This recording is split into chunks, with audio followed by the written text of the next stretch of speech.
नमस्कार दोस्तों, आज की तारीख है 16 नवंबर 2024 और हम आपके लिए लाए हैं हिमाचल प्रदेश के ताज़ा समाचार। लेकिन पहले एक सवाल, आप हिमाचल के किस खूबसूरत कोने से ये खबरें सुन रहे हैं? नीचे कमेंट करके जरूर बताएं। अब थोड़ी सी गंभीरता के साथ, अगर आप हिमाचल के विकास, पर्यटन और सामाजिक क्षेत्र की हर छोटी बड़ी खबर से अपडेट रहना चाहते हैं, तो हमारे चैनल को सब्सक्राइब करें। जी हाँ, फटाफट सब्सक्राइब का बटन दबाएं और हमारे साथ जुड़े। और हाँ, अपडेट्स के लिए हमें फॉलो करना मत भूलिए। खबरें ताज़ा हो या मजेदार, हम हैं आपके साथ हर कदम। समाचार number 1, Himachal cabinet meeting, CPS मामले की चुनौती पर फैसला आज। मंत्रिमंडल की बैठक शनिवार दोपहर मुख्यमंत्री सुखविंदर सिंह सुक्खू की अध्यक्षता में राज्य सचिवालय में होगी। इस बैठक में हिमाचल हाई कोर्ट से मुख्य संसदीय सचिवों की नियुक्तियों पर आए फैसले पर चर्चा होनी है। मुख्यमंत्री इस फैसले के बाद की स्थिति और लीगल ओपिनियन के बारे में मंत्रिमंडल को बताएंगे। जर्मनी दौरे पर होने के कारण उद्योग मंत्री हर्षवर्धन सिंह चौहान इस कैबिनेट बैठक में नहीं होंगे। मंत्रिमंडल की इस बैठक में शिक्षा विभाग से जुड़े 2 महत्वपूर्ण मामलों पर फैसला होगा। स्कूल टीचर्स की तरह कॉलेज के शिक्षकों के लिए भी राज्य सरकार अवार्ड पॉलिसी लाने जा रही है। यह पॉलिसी कैबिनेट के सामने रखी जाएगी। राज्य के स्कूलों में पहली कक्षा में एडमिशन की उम्र क्या हो, इसके बारे में भी नीतिगत फैसले पर विचार होगा। हिमाचल सरकार ने इसके लिए 6 वर्ष की अवधि तय की थी, लेकिन हिमाचल हाई कोर्ट में इसके बाद एक फैसला सुनाया है। उस फैसले के प्रावधानों को इस नीति में जोड़ा जा सकता है। हालांकि कैबिनेट की इस बैठक में शिक्षा विभाग पंजाबी, उर्दू और भाषा अध्यापकों की भर्ती का मामला नहीं ले जा रहा है। इसकी वजह यह है कि पंजाबी और उर्दू टीचर भर्ती के प्रस्ताव पर वित्त विभाग ने आपत्तियां लगाई हैं, जबकि LT रखने के प्रस्ताव को प्रारंभिक शिक्षा विभाग को वापस लौटाया गया है। कैबिनेट की बैठक में गृह विभाग से जुड़े एक मामले में भी निर्णय संभव है। राज्य सरकार एंटी नारकोटिक्स टास्क फोर्स बनाने जा रही है, जो सभी पुलिस रेंज में खोली जाएंगी। पंचायती राज विभाग से कर्मचारियों की युक्तिकरण और स्वास्थ्य विभाग से मेडिकल कॉलेजों में कर्मचारियों की भर्ती को लेकर मामले लाया जा सकते हैं। CPS से संबंधित केस में अब सुप्रीम कोर्ट पर नजर। मुख्य संसदीय सचिवों को पदों से हटाए जाने के बाद राज्य सरकार के एडवोकेट जनरल रिकॉर्ड के साथ सुप्रीम कोर्ट चले गए हैं। हालांकि शुक्रवार को सरकारी अवकाश के कारण अब सोमवार को ही इस बारे में केस दायर करने पर नई अपडेट आएगी। इस केस में दूसरे पक्ष यानी भाजपा और याचिकाकर्ता कल्पना देवी की ओर से भी कैविएट फाइल हो गए हैं। इसलिए अब अगली लड़ाई सुप्रीम कोर्ट में ही लड़ी जाएगी।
समाचार नंबर 2, मर्चेंट नेवी में नौकरी के नाम पर ठगी, धर्मपुर के युवक को बनाया शिकार, फर्जी वीजा थमाया। पुलिस थाना धर्मपुर के अंतर्गत मर्चेंट नेवी में नौकरी दिलाने के नाम पर धोखाधड़ी करने का मामला दर्ज हुआ है। सुशील कुमार निवासी धर्मपुर ने पुलिस को दी शिकायत में बताया कि इसका बेटा मर्चेंट नेवी में नौकरी पाने के लिए एक कंपनी से संपर्क करने पर अशोक नामक व्यक्ति के संपर्क में आया था, जो पहले से ही मर्चेंट नेवी में नौकरी करता है। उसने इसके बेटे को विश्वास दिलाया कि वह कंपनी के माध्यम से मेसर्स अर्थ ओशन शिपिंग प्राइवेट लिमिटेड में उसे नौकरी दिला देगा, जिसके लिए इसके बेटे का सीडीसी और पासपोर्ट कुरियर के माध्यम से messrs north lake navigation marine service private limited Thane Mumbai को देने के लिए कहा गया था। बीते 1 जुलाई 2024 को इसके बेटे का वीजा, जो केवल 96 घंटे के लिए था, जारी किया गया और company Shelter Marine Service FZC Sharjah UAE के अनुबंध की एक प्रति व एक और वीजा भी जारी किया गया था, जो बाद में फर्जी निकला।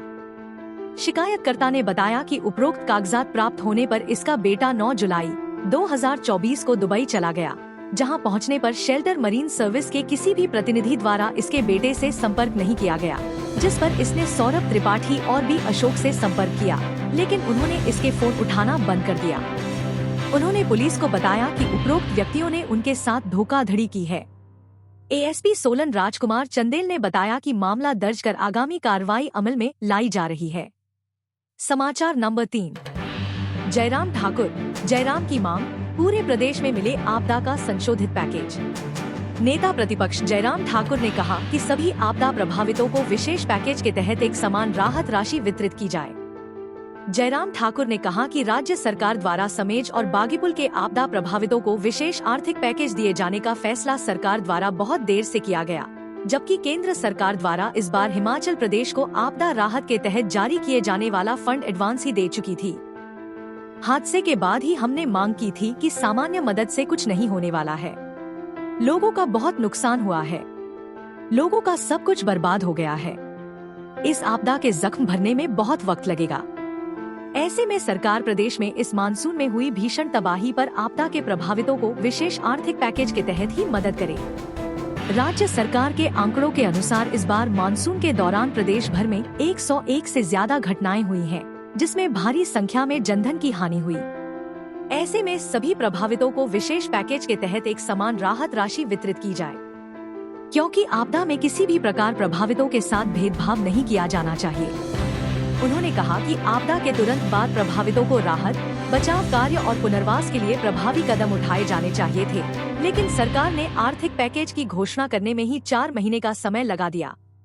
अभी भी प्रभावितों को विशेष आर्थिक पैकेज देने की घोषणा नहीं की गई है। उन्होंने कहा कि आपदा प्रभावितों को जल्द से जल्द सभी सुविधाएं दी जाएं।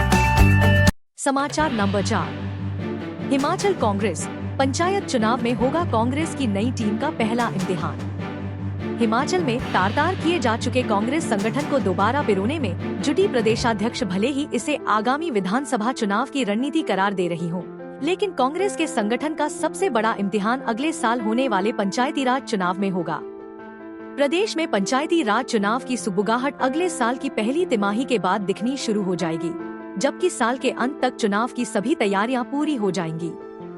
मौसम के मिजाज को देखते हुए बर्फबारी प्रभावित और जनजातीय क्षेत्रों में चुनावी प्रक्रिया अक्टूबर या नवंबर माह में शुरू हो जाएगी। दिसंबर के आखिर तक प्रदेश भर में पंचायत चुनाव आयोजित हो जाएंगे। अब बात कांग्रेस के संगठन की करें तो हाल ही में राष्ट्रीय अध्यक्ष मल्लिकार्जुन खड़गे ने एक पत्र जारी कर समूचे प्रदेश की कार्यकारिणी को भंग कर दिया है। निष्क्रिय का टैग देकर जिन पदाधिकारियों को हटाया गया, अब उनकी जगह ऐसे युवाओं और पुराने नेताओं की टीम बनाने की तैयारी है जो कांग्रेस को मजबूत करने में अपनी बड़ी भूमिका निभा सकें। इस कड़ी में हिमाचल प्रभारी राजीव शुक्ला ने प्रदेशाध्यक्ष प्रतिभा सिंह को संगठन के तार नए सिरे से जोड़े के निर्देश दिए हैं।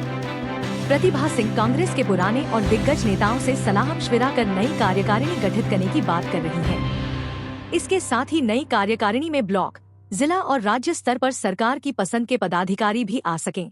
इसके लिए मुख्यमंत्री सुखू से भी मीटिंग हो सकती है। गौरतलब है कि प्रदेश सरकार को सत्तासीन हुए अभी 2 साल का ही समय गुजरा है और हिमाचल में अगले विधानसभा चुनाव 2027 में होने हैं। ऐसे में कांग्रेस की जो कार्यकारिणी गठित होगी वह आगामी 3 साल तक प्रदेश में रहेगी। हालांकि इस बीच कांग्रेस प्रदेशाध्यक्ष का चुनाव भी होना है। विधानसभा चुनाव से ठीक पहले प्रतिभा सिंह को प्रदेशाध्यक्ष की बागडोर सौंपी गई थी। उनका 3 साल का कार्यकाल अगले साल खत्म हो रहा है। संगठन में ऊर्जावान पदाधिकारियों की होगी तैनाती। कांग्रेस प्रदेशाध्यक्ष प्रतिभा सिंह ने कहा है कि कांग्रेस ऊर्जावान पदाधिकारियों की तैनाती करने जा रही है। इस तैनाती में नए चेहरे होंगे और पुराने नेताओं से सलाह मशविरा कर इनकी तैनाती की जाएगी। संगठन और सरकार तालमेल के साथ पार्टी को हिमाचल में आगे बढ़ाएंगे। कांग्रेस के संगठन का अगला टारगेट आने वाले चुनाव है। इन सभी चुनौतियों से निपटने के लिए कांग्रेस का संगठन पूरी तैयारी के साथ मैदान में उतरेगा। प्रदेश अध्यक्ष को बड़ी जिम्मेदारी। प्रतिभा सिंह को सेवा विस्तार मिलता है तो अपनी नई टीम के साथ अगले साल के अंत में होने वाले पंचायती राज चुनाव में उन्हें अहम भूमिका निभाने का अवसर मिल जाएगा। इससे पहले कांग्रेस विधानसभा का चुनाव जीत चुकी है। हालांकि लोकसभा चुनाव में चारों सीटों पर कांग्रेस को हार का सामना करना पड़ा था। कांग्रेस प्रदेशाध्यक्ष के लिए संगठन के पदाधिकारियों को सरकार में अहम ओहदों तक पहुंचाना भी बड़ी चुनौती है। कांग्रेस संगठन को लेकर हाल फिलहाल में किए गए दावों में कांग्रेस ऐसे पदाधिकारियों को तलाश रही है जो आगामी विधानसभा चुनाव के लिए अभी से जमीन तैयार करने में जुट जाएं। समाचार नंबर 5। इस साल 950 मीट्रिक टन कंसंट्रेट बेचेगी एचपीएमसी। बड़ी कंपनियों को ईमेल से भेजा प्रस्ताव। हिमाचल प्रदेश के सेब का बनाया गया एप्पल कंसंट्रेट बेचने के लिए एचपीएमसी ने कवायद शुरू कर दी है। एचपीएमसी इस साल 950 मीट्रिक टन एप्पल कंसंट्रेट बेचेगा, जिसके लिए उसने टेंडर किया है। टेंडर करने के साथ देश की नामी बड़ी कंपनियों को उसने ईमेल के माध्यम से भी सूचित किया है, जिन्होंने पहले भी इसमें रुझान दिखाया था। परवाणु प्लांट में क्रश किए गए सेब के एप्पल कंसंट्रेट का रिजर्व प्राइस 130 रुपए प्रति किलोग्राम रखा गया है, जबकि पराला प्लांट में तैयार किए गए एप्पल कंसंट्रेट का रिजर्व प्राइस 135 रुपए किलो होगा। इस रिजर्व रेट से ज्यादा जो भी कंपनी पैसा देगी उसे एप्पल कंसंट्रेट बेचा जाएगा। लगभग 1000 metric ton apple concentrate HPMC ने अपने लिए रखा है, जिससे वह अपने उत्पाद तैयार करके साल भर मार्केट में बेचेगा। मंडी मध्यस्थता योजना के तहत एचपीएमसी जो सेब बागबानों से खरीदता है उसका आगे कंसंट्रेट बनाकर बेचा जाता है। इस बार उसे बागबानों से क्वालिटी सेब मिला है, लिहाजा उसने दाम भी ज्यादा रखा है, जिससे उसे मुनाफा होगा।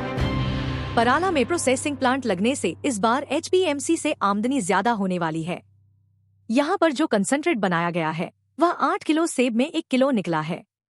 मंडी मध्यस्थता योजना में अब सेब की खरीद करने का सिलसिला बंद कर दिया गया है। शुक्रवार से ही इसे बंद किया गया है, क्योंकि अभी तक किन्नौर जिला के ऊपरी स्थानों से एमआईएस में सेब मिल रहा था। एमआईएस के तहत इस बार एचपीएमसी ने बागबानों से जो सेब खरीदा गया है उसका क्लेम इस साल 30 करोड़ रुपए के लगभग बनने वाला है। पिछले साल बागबानों से 40 करोड़ रुपए का सेब खरीदा गया था।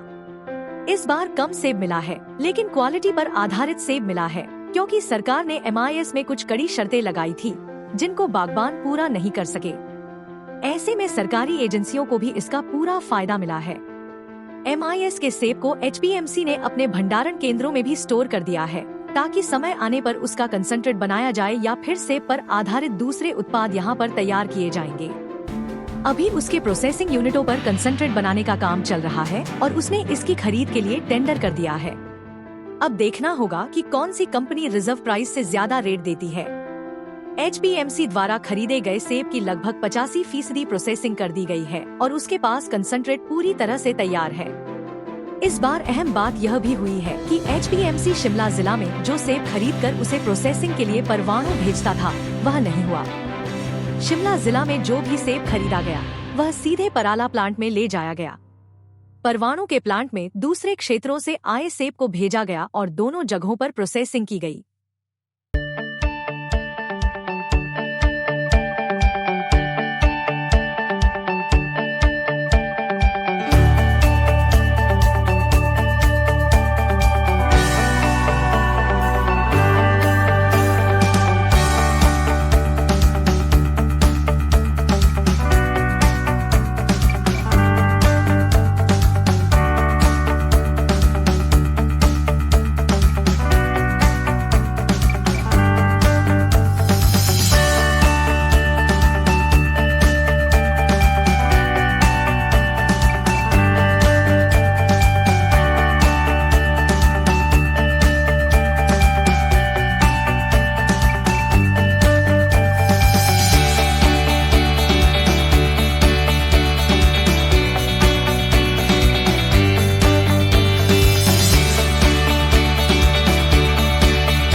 समाचार number 6। German medical export group Himachal में क्लस्टर बनाने को तैयार। जर्मनी के डसेल्डोर्फ शहर में आयोजित मेडिकल एक्सपो मेडिका 2024 में जर्मनी का मेडिकल एक्सपोर्ट ग्रुप हिमाचल में मेडिकल टेक्नोलॉजी क्लस्टर बनाने को तैयार हो गया है।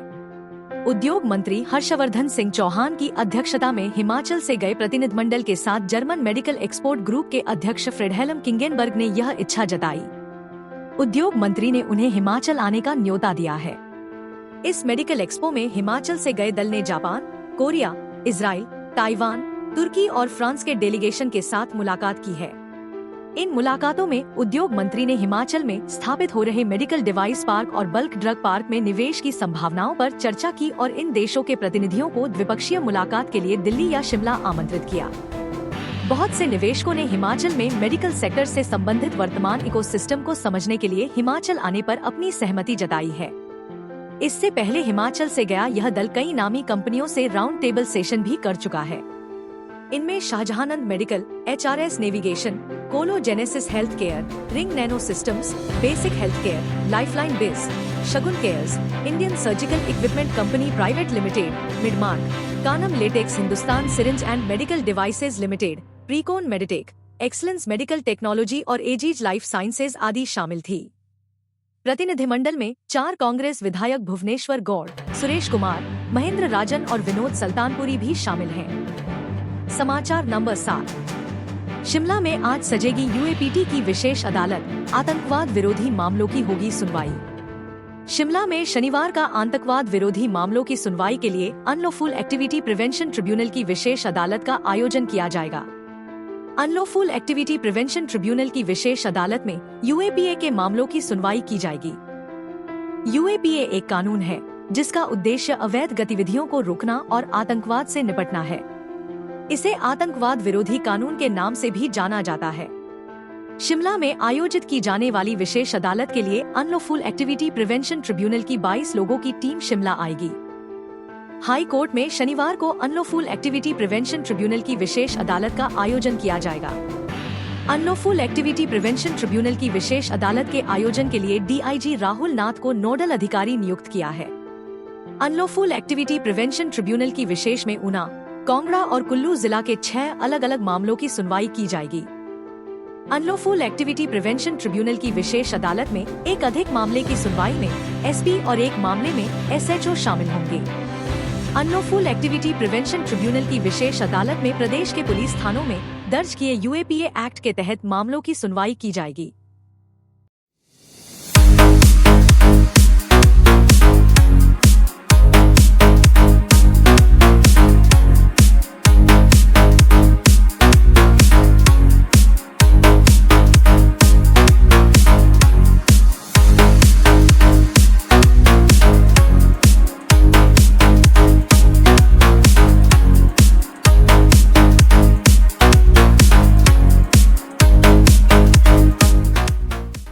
समाचार नंबर 8। बढ़ती बेरोजगारी के कारण डंकी रूट से अमेरिका जाने की कोशिश कर रहे युवा।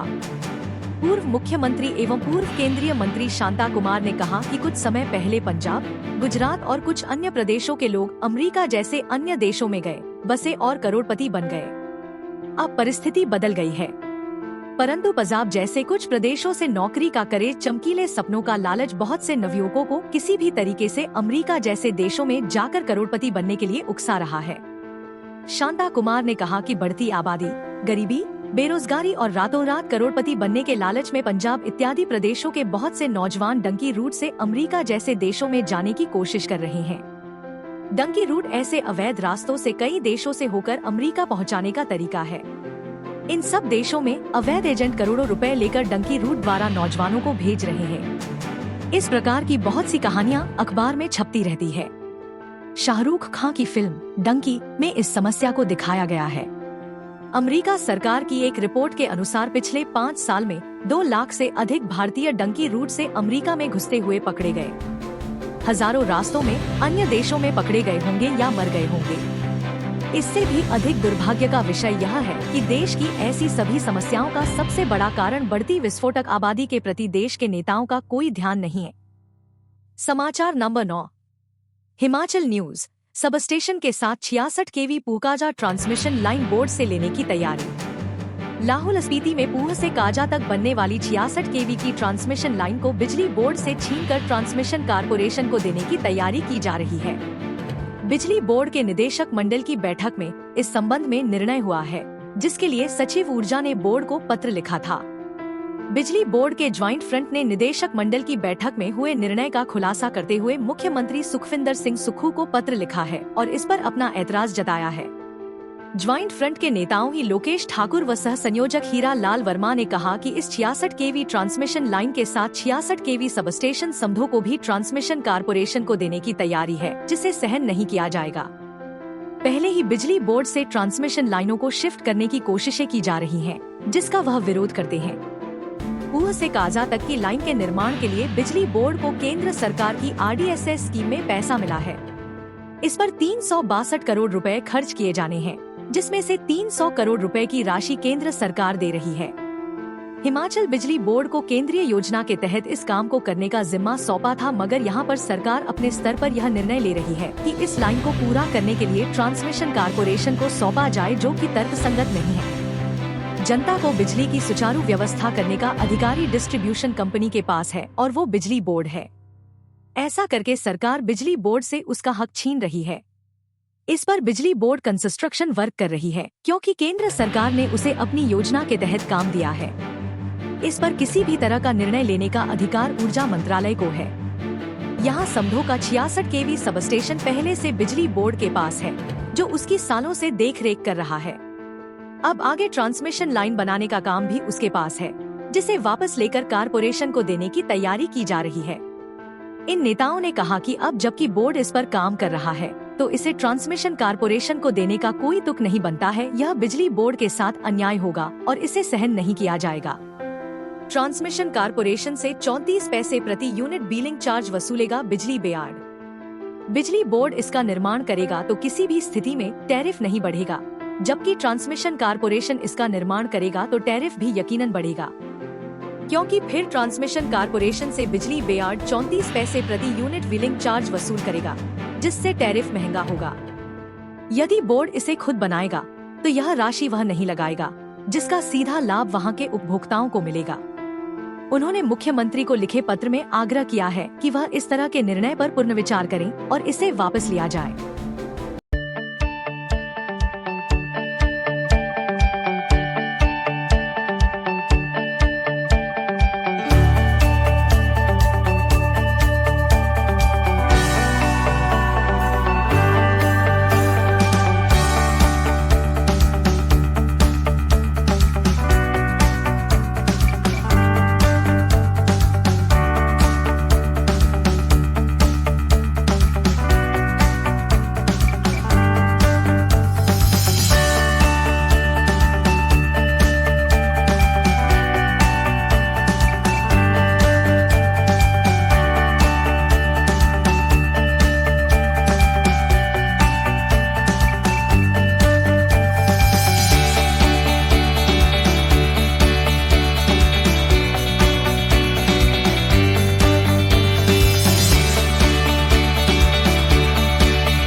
समाचार नंबर 10।